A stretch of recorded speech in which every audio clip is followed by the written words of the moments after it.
आज आप लोगों का सेट थियरी का टेस्ट है। ठीक है, टेस्ट का क्वेश्चन नंबर फर्स्ट।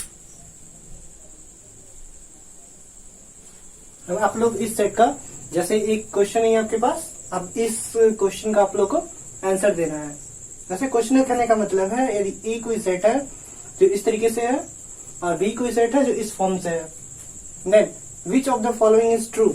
मतलब इन सब ए जो ए सबसेट ऑफ सबसेट और इक्वल टू बी है, अगर बी सबसेट और equal to B, sorry A और सी ऑप्शन है, A union B is equal to A, और डी ऑप्शन है नन ऑफ दीज। अब इस क्वेश्चन को आप लोग सॉल्व करिए।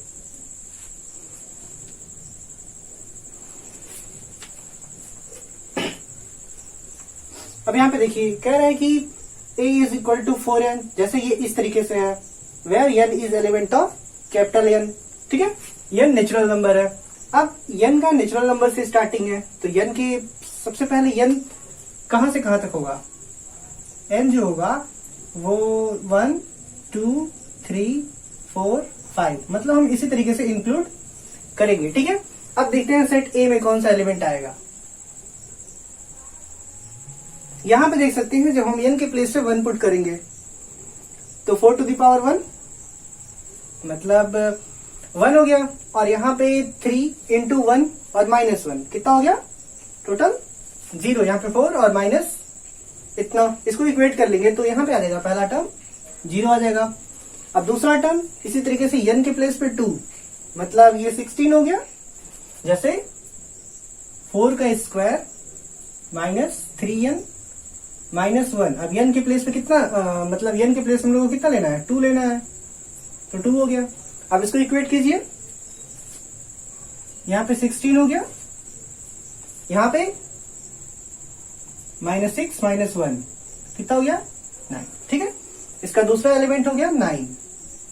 अब इसी तरीके से इसका तीसरा एलिमेंट देखते हैं। अब n के प्लेस पे हम लोग को 3 पुट कर देना है। ठीक है, अब डायरेक्टली हम लोग इक्वेट करते हैं। n के प्लेस पे 3 पुट कर दिया जाए तो 4 टू द पावर 3 64 हो गया। अब यहां पे 12 माइनस 1। ठीक है, अब इसको इक्वेट करेंगे तो कितना हो जाएगा, जैसे यहां पे 13 हो गया, इन दोनों को इक्वेट करें तो अब 64 में से 13 सब्ट्रैक्ट किया जाए, यहाँ रिमेनिंग 1 हुआ और यहाँ पे 5 हो गया। ठीक है, नेक्स्ट इसका टर्म आ गया 51। ठीक है, इसी तरीके से हम लोग डाटा डॉट और आगे निकाल सकते हैं। ठीक है, अब इसी तरीके से हम लोग सेट बी को निकालते हैं। ठीक है, जैसे यहाँ पे 9n माइनस 1 है। अब n के प्लेस पे जब 1 रखेंगे तो 1 माइनस 1, मतलब यहाँ पे क्या आ गया, 0 आ गया। उसी तरीके से जब n is equal to 2 put करेंगे तो मतलब 2 माइनस 1 1 इंटू 9 होगा। लेकिन जब 3 पुट करेंगे तो 3 माइनस 1 2 और 9 2 9 जा 18 हो गया। इसी तरीके से डाटा डॉट आगे वाले टर्म्स आएंगे। तो यहां पर आप लोग देख सकते हैं कि ये जो पार्ट है इससे ज्यादा एलिमेंट इसमें है।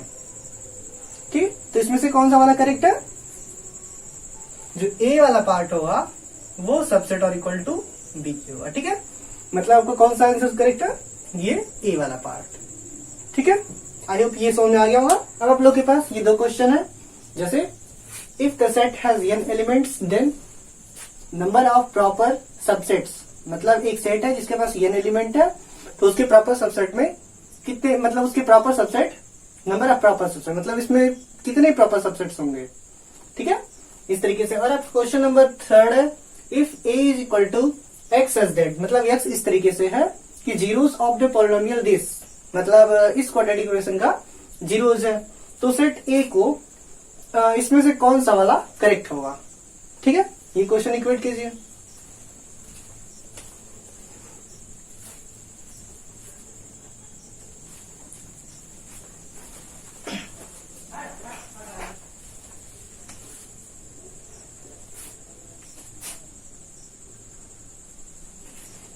जैसा कि हम लोग पहले भी पढ़ चुके हैं, पहले क्या पढ़ चुके हैं, यदि कोई सेट है उसके पास n एलिमेंट है तो उसके प्रॉपर सबसेट में कितने एलिमेंट हो जाएंगे, 2 to the power n minus 2।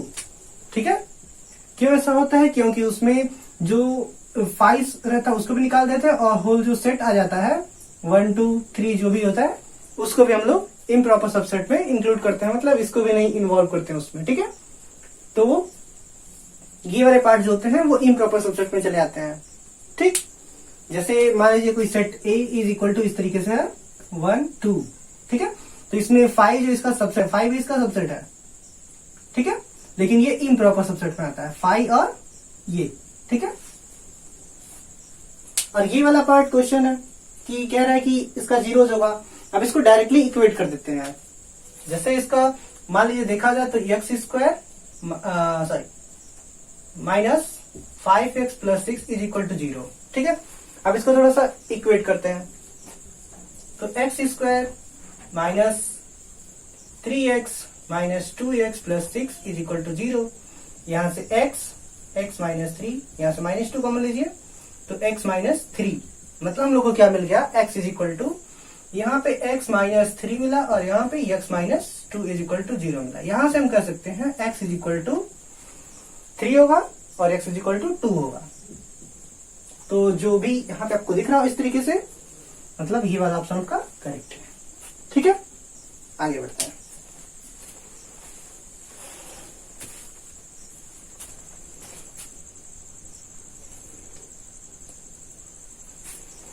अब ये जो क्वेश्चन आपके सामने दिख रहा है, question number 4, if a is equal to this है is in the roster form, तो a का बुल्डर फॉर्म में कैसे लिखा जाएगा, मतलब a को बुल्डर फॉर्म में लिखने के लिए इसमें से कौन सा हम लोग को करेक्ट है, ठीक है, आप लोग को उसको बताना है। और null set is represented by, मतलब नल सेट कैसे, इसमें से कौन सा रिप्रेजेंट बता रहा है कि नल सेट रिप्रेजेंटेड होगा, ठीक है। जैसे इस वाले क्वेश्चन का जो आंसर क्या होगा, यहाँ पे ध्यान देना होगा कि ये स्क्वायरिंग हर एक टर्म का स्क्वायर दिख रहा है। जैसे यहाँ पे 1 का स्क्वायर हो गया, ये 2 का स्क्वायर, ये 3 का स्क्वायर, ये 4 का स्क्वायर, ये 5 का स्क्वायर है, ठीक है। लेकिन अब यहाँ पे इसमें दिया हुआ है कि x जो है वो n स्क्वायर है, मतलब ऐसे एलिमेंट्स को हम लोग को ला देना है, ठीक है, जो इस तरीके से एग्जिस्ट करे। तो अब इसमें से कौन सा आंसर करेक्ट होगा, मान लीजिए इंटीजर लेते हैं, इंटीजर में 0 भी इंक्लूड होगा, मतलब इस सेट को सिर्फ बनाना इन सब में से कोई एलिमेंट लेके, ठीक है। अब इस तरीके से हम लोग को बनाना है, तो इसमें से कौन सा आंसर करेक्ट होगा। जैसे यदि ये हमारा सेट है इनफाइनाइट तक जा रहा है, मतलब ये सेट इस तरीके से है 1 4 9 16 25 इस तरीके से डट डट इंक्रीज होते हुए जा रहा है, तो कौन सा इसमें करेक्ट होगा।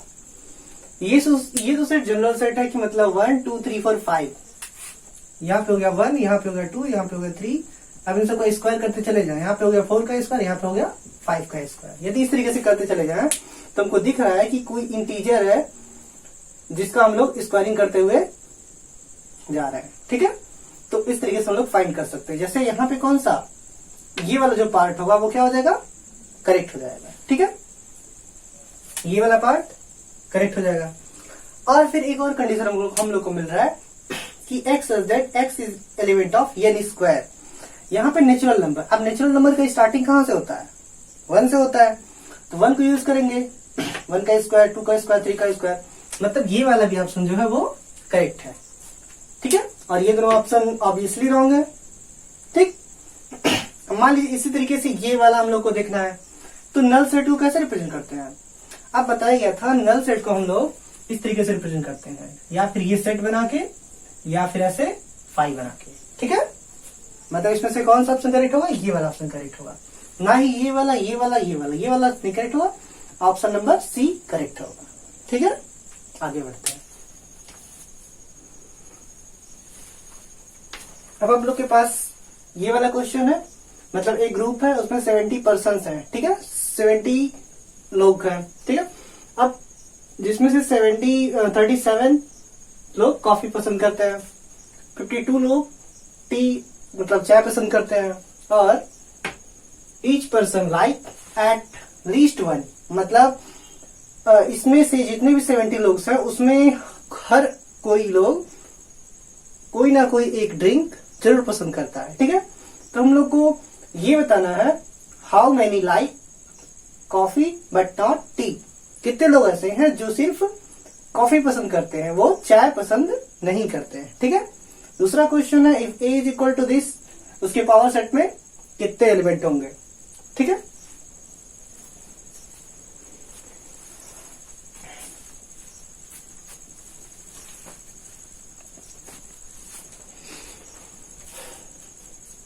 देखिए यहां पे दिया हुआ है एक ग्रुप में 70 लोग हैं, मतलब ग्रुप में मान लेते हैं जो कॉफी पसंद करते हैं उसको सी हो गया, मतलब जो कॉफी पसंद करते हैं उसको यंग सी मान लेते हैं।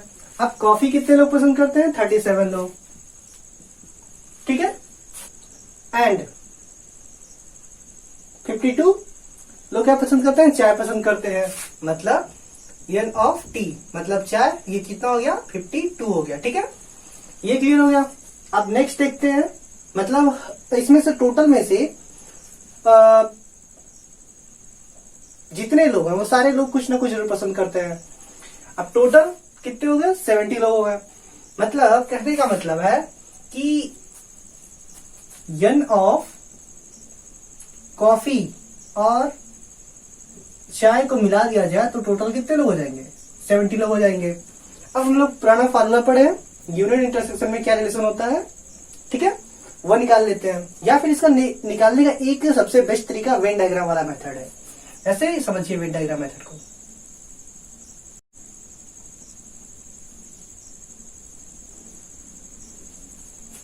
ये मान लेते हैं ये कॉफी वाला पार्ट है और ये मान लेते हैं ये चाय वाला पार्ट है। ठीक है, अब इस कॉफी और चाय को मिला के टोटल लोग कितने हैं, 70 लोग हैं। ठीक है, अब यहां पे देखते हैं टोटल लोग कितने हैं, 70 है।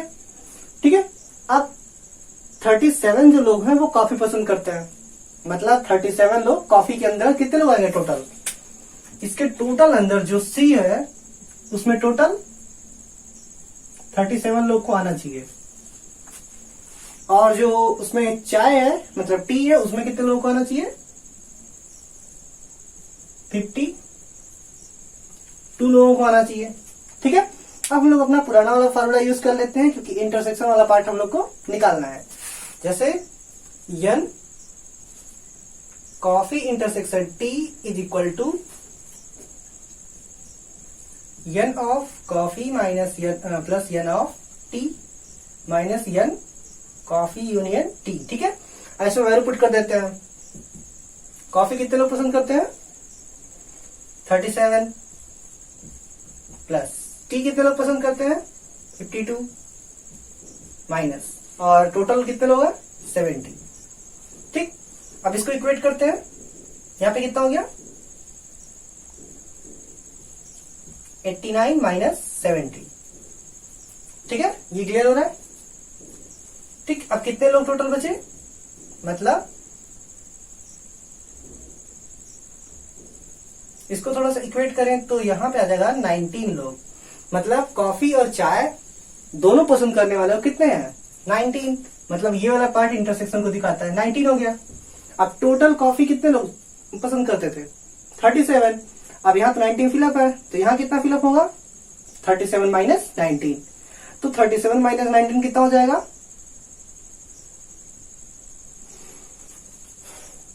यहाँ पे 37 माइनस 19, इसको इक्वेट करते हैं, 10 27 हो गया, 27 में से 9 सब्ट्रैक्ट कीजिए, 7 7 18। ठीक है, मतलब 18 लोग जो हैं वो सिर्फ और सिर्फ कॉफी पसंद करते हैं। अब देखा जाए कितने लोग सिर्फ और सिर्फ चाय पसंद करते हैं, यहाँ पे चाय पसंद करने वाले लोग कितने थे, 52 थे। अब इसको इक्वेट कर देते हैं, यहां से 19 लोग तो इसमें भी है, मतलब सिर्फ चाय पसंद करने वाले, तो यहां से हो जाएगा 52 माइनस 19। ठीक है, अब इसको इक्वेट करें तो कितना हो जाएगा, यहां से 12 4, मतलब यहां से हो गया 3, यहां पे 4 3। ठीक है, मतलब यहां पे हो गया 33 लोग जो हैं वो सिर्फ टी पसंद करते हैं। ठीक, अब इसमें से कौन सा ऑप्शन करेक्ट है, क्या हमसे पूछा गया है, but not T, coffee but not T, coffee पसंद करते हैं लेकिन चाय पसंद नहीं करते हैं, सिर्फ कॉफी पसंद करना चाहिए उनको, तो 18 जहां पे भी है उसको करेक्ट कर दीजिए। ठीक, अब नेक्स्ट वाला क्वेश्चन है, इसमें 4 एलिमेंट है। अब हम लोग पढ़े हैं यदि कोई सेट है उसमें n एलिमेंट है तो उसके पावर सेट में कितने एलिमेंट होंगे, 2 to the power n, मतलब 4 है, मतलब यहां से हम लोग देख सकते हैं इसका 2 to the power 4। अब कितना हो जाएगा इसका 2 into 2 into 2 into 2, कितना हो गया टोटल 4 4 जा 16। क्लियर है, मतलब कहां 16, ये वाला पार्ट करेक्ट हो गया। हम लोग के पास यहाँ पे क्वेश्चन नंबर 8 दिया हुआ है, यदि ये कोई वेन डायग्राम है तो इसके A इंटरसेक्शन B के कॉम्प्लीमेंट में कौन सा मतलब डायग्राम करेक्ट होगा। ठीक है, और ये क्वेश्चन नंबर दिया हुआ है, यदि कोई सबसेट है, मतलब यदि कोई सेट है जिसके पास n एलिमेंट है तो उसके सबसेट में कितने एलिमेंट होंगे, मतलब उससे कितने सबसेट्स हो सकते हैं। ठीक है, ये आप लोग को होता है।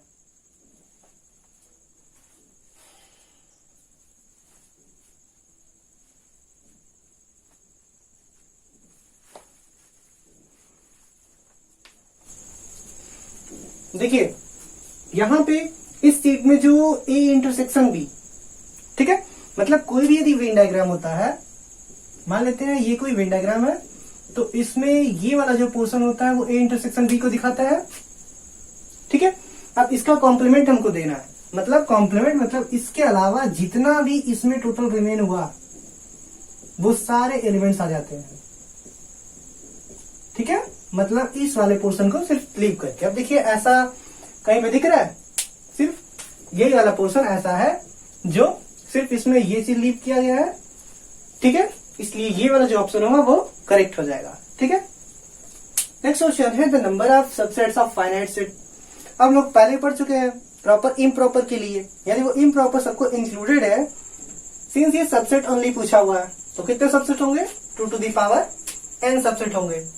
यदि पूछा होता है number of improper subset, number of proper subsets, number of proper subset पूछता तो ये हो जाता 2 to the power n - 2। ठीक है, आई होप कि आप लोग को इस टेस्ट में मजा आ रहा होगा। ठीक है, और पढ़े होंगे प्रीवियस क्लासेस, तो इस टेस्ट को सॉल्व करने में कोई प्रॉब्लम नहीं होगा।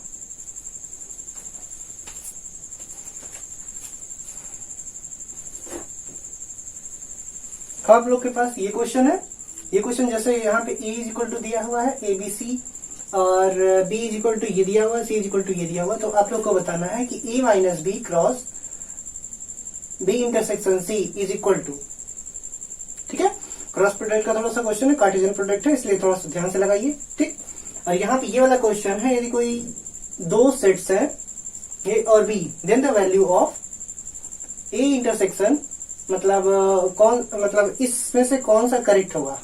इसके लिए A intersection in bracket A intersection B का कॉम्प्लीमेंट, मतलब इसमें से कौन सा वाला पार्ट करेक्ट होगा, इसको आप सॉल्व कीजिए।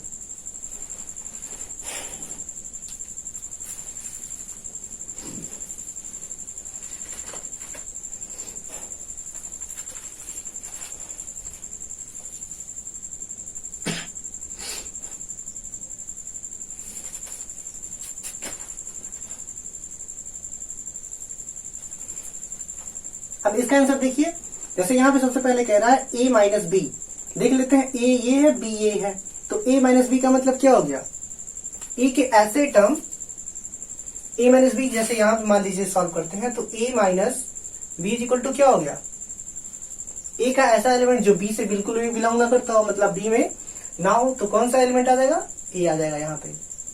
ठीक है, और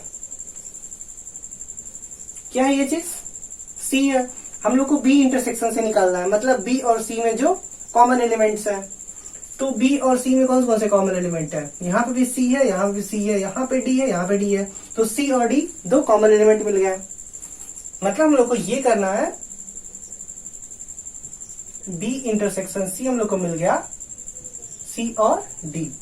ठीक है, अब हम लोग को निकालना है इन दोनों का प्रोडक्ट, तो मतलब क्या हो गया, इन दोनों का प्रोडक्ट निकालते हैं, तो A - B इंटरसेक्शन क्रॉस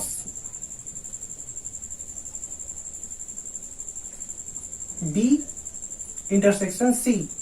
ठीक है, तो A - B का मतलब क्या था, हम लोग के पास A मिला है, क्रॉस B इंटरसेक्शन C का मतलब C और D मिला है। ठीक है, जब इन दोनों का प्रोडक्ट करेंगे तो क्या मिलेगा, प्रोडक्ट करेंगे तो हम लोग को मिलेगा कि ए के साथ एक बार सी, ए सी मिलेगा, और दूसरा ऑर्डर पेयर क्या मिलेगा, ए और डी। ठीक है, अब ये जहां पे होगा वो चीज आपका करेक्ट होगा, जैसे ए सी होना चाहिए और ए डी होना चाहिए। तो यहां पे ये डी वाला जो ऑप्शन है, यहां पे आपको ये दोनों चीज मिल रहा है। ठीक है, इसलिए ये वाला पार्ट करेक्ट हो जाएगा। ठीक, अब यहां पे हम लोग को ये वाला क्वेश्चन देखते हैं। यदि कोई दो सेट है ए और बी, और तो इसके वैल्यू निकाल दी हम लोगों को, डायरेक्टली हम लोग वेन डायग्राम मेथड से इक्वेट कर सकते हैं, इसे इजिली इक्वेट कर सकते हैं। ठीक है, ऐसे ये हो गया हमारा वेन डायग्राम, ये हो गया हमारा सेट ए और ये हो गया हमारा सेट बी।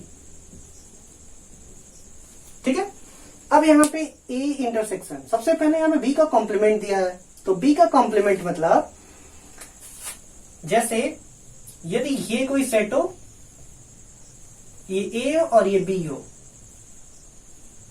तो बी का कॉम्प्लीमेंट मतलब क्या होगा, बी को लीव करके, मतलब बी को छोड़ के उसके अलावा जितने भी पार्ट्स हैं उसको हम लोग सेटल कर देंगे। तो ये हो गया बी का कॉम्प्लीमेंट। बी का कॉम्प्लीमेंट इंटरसेक्शन ऑफ ए, ये तो हो गया हमारे पास बी का कॉम्प्लीमेंट। अब हम लोग देखते हैं ए क्या है। एक सेट है ए, सेट है बी, यहाँ पे ए है और बी है, मतलब ए वाला पार्ट हम लोग के पास ये टोटल है। अब देखिए इन दोनों में कॉमन क्या है, कॉमन सिर्फ दिख रहा होगा, सिर्फ यही वाला जो रीजन है वो कॉमन है। ठीक है, मतलब ये वाला पार्ट, मतलब ये वाला पार्ट सिर्फ कॉमन है। ठीक, मतलब ए इंटरसेक्शन, यहाँ पे हम देख सकते हैं कि ए, जैसे ए इंटरसेक्शन बी का कॉम्प्लीमेंट इंटरसेक्शन ए। ठीक है, तो यहाँ पे हम देख सकते हैं, इन दोनों डायग्रामों को हम लोग को रिप्रेजेंट करना है। ठीक,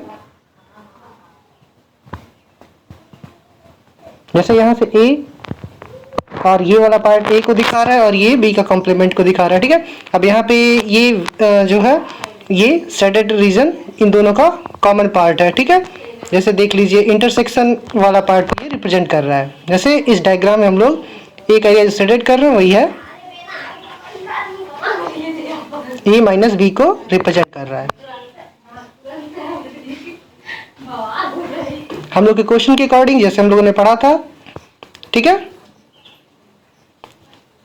ए इंटरसेक्शन ए बी का कॉम्प्लीमेंट को रिप्रेजेंट कर रहा है। ठीक है, आइए भी क्वेश्चन क्लियर हो गया होगा। तो ये ए माइनस बी को रिप्रेजेंट कर रहा है। ठीक, यहाँ पे ये क्वेश्चन देखिए, इफ कह रहा है कि यदि कोई universal set u is equal to this है and a is equal to this, b is equal to this है, तो a इंटरसेक्शन b का कॉम्प्लीमेंट हमको बताना है क्या होगा इन सब में से। और दूसरा क्वेश्चन है 13 नंबर, यदि a is equal to this है, b is equal to this, c is equal to this, तो हम लोग को बताना है a union b intersection c। ठीक है, ध्यान दीजिए, इसमें बताना है a union b intersection c। Solve कीजिए इसे।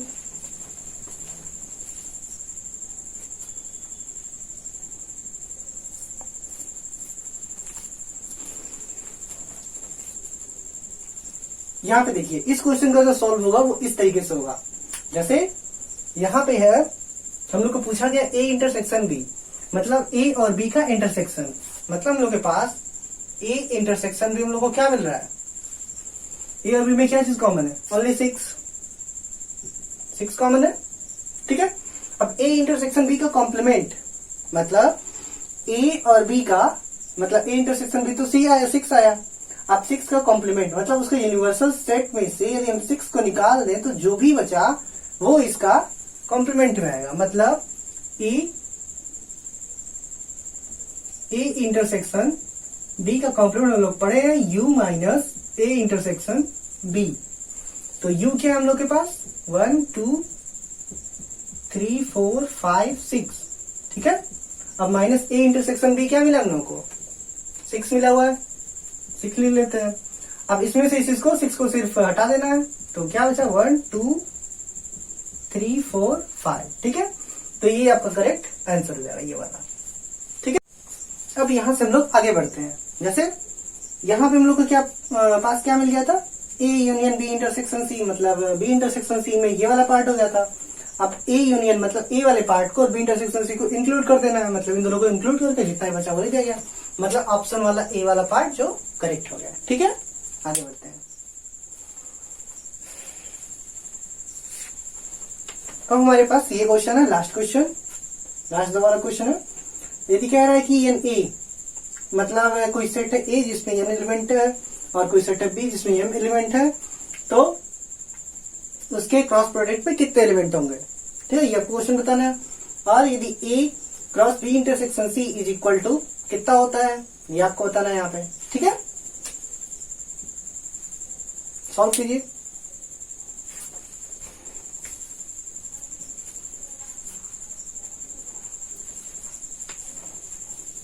देखिए, जैसे पहले हम लोगों ने पढ़ चुका है, यदि कोई सेट है ए जिसमें एन एलिमेंट है, बी जिसमें एम एलिमेंट है, तो उसके ए क्रॉस बी में एम इंटू एन एलिमेंट हो जाते हैं। जैसे हम लोगों ने पढ़ा था, मान लेते हैं कोई सेट ए है जिसमें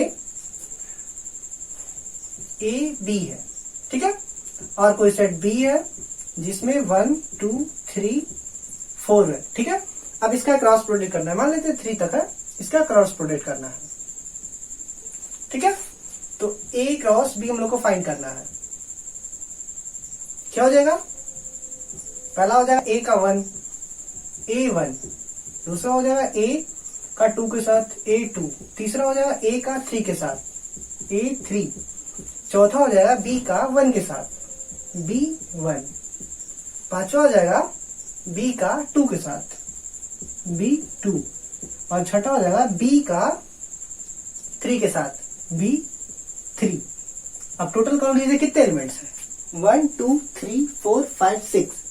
मतलब यदि एन ए, यहाँ पे एन ए कितना है, n A is equal to 2 है और n B is equal to कितना है 3 है।